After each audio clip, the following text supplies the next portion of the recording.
안녕하십니까? 8월 11일 LA 뉴스 시작하겠습니다. 첫 번째 소식입니다. 하버드 대학교에 합격하지 못한 학생이 하버드 대학생인 척 입학식에 참여하고 수업을 도강하며 학교 기숙사 등을 무단으로 이용하는 등의 사칭을 벌여 큰 화제가 되고 있습니다. 심지어 가족들까지도 속여왔다고 하는데요. 손유림 기자가 취재해보았습니다. 한 학부모에게 한 통의 전화가 걸려옵니다. 하버드 대학에 공부하러 간 딸이 사실은 하버드 대학생이 아니라 대학생 사칭을 했다는 사실이 들통나 대학 측에서 책임을 요구하였다는 사실을 알게 된 학생의 어머니는 그만 주저앉고 맙니다.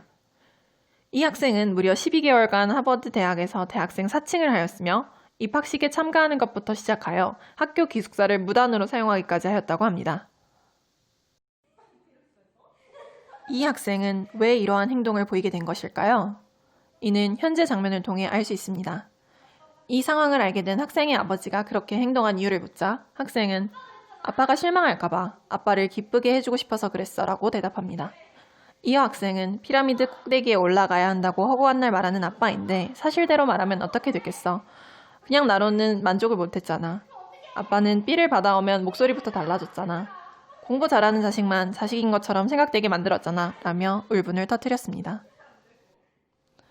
에리 프롬에 져서 사랑의 기술에서는 아이는 나는 사랑받기 때문에 사랑한다. 나는 나로서 사랑받는다고 생각하며 이를 통해 사랑하는 방법을 배우며 자아도취와 고독, 고립에서 벗어날 수 있다고 이야기합니다.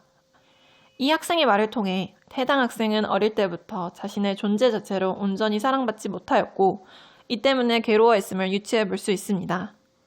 또한 사랑받기를 바라는 사람을 즐겁게 해주지 못할까 두려워한다. 보상으로 주어지는 사랑은 자기 자신 때문에 사랑받는 것이 아니라 자신의 행동 때문에 사랑받는다고 생각하게 된다. 라는 에리 프롬의 언급을 통해 이 사건의 원인 또한 유추해 볼 수 있습니다.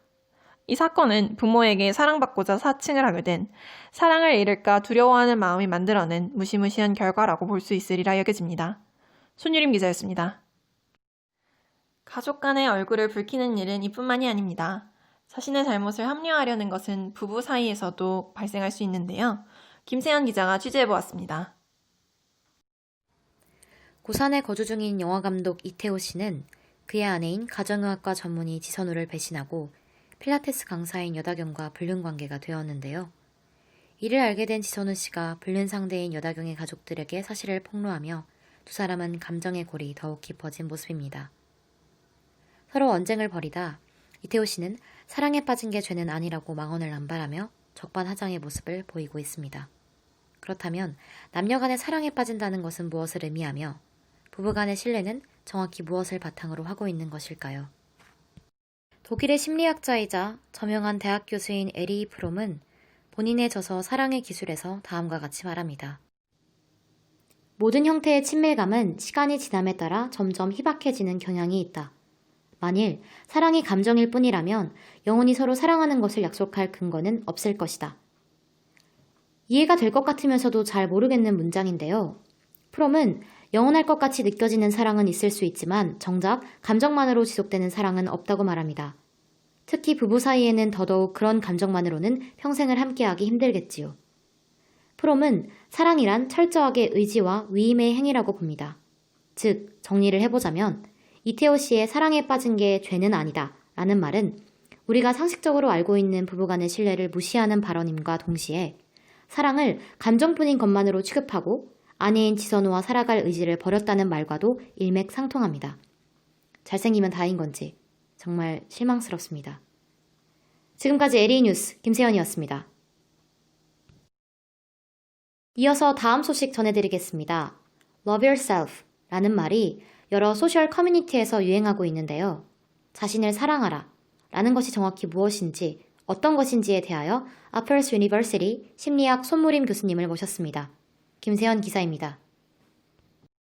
요즘 많은 사람들이 자기 자신을 사랑하는 것에 대한 중요성을 인지하고 있는데요. 자기 자신을 위해 하는 행동 등을 이기적이다 라고 보는 사람도 있다고 합니다. 교수님, 자기 자신을 사랑하는 사람과 이기적인 사람을 잘 구분하기가 힘든데 자기애와 이기심은 어떻게 구분할 수 있을까요? 에리 프롬이 저서에 이러한 내용을 밝혔죠. 이기심과 자기애는 정반대이다. 이기적인 사랑은 자기 자신을 엄청나게 사랑하는 것이 아니라 거의 사랑하지 않는다. 사실상 미워한다. 이기적인 사람은 지나칠 정도로 자기 자신을 돌보고 있는 것 같지만 사실은 진정한 자아를 돌보는 데 실패한 것을 은폐하고 보상을 받으려고 노력하는 것뿐이다. 이 말에 따르면 자기 자신을 사랑하고 진정한 자아를 찾는 사람이라면 당연히 이기적인 사람은 아니게 되겠죠.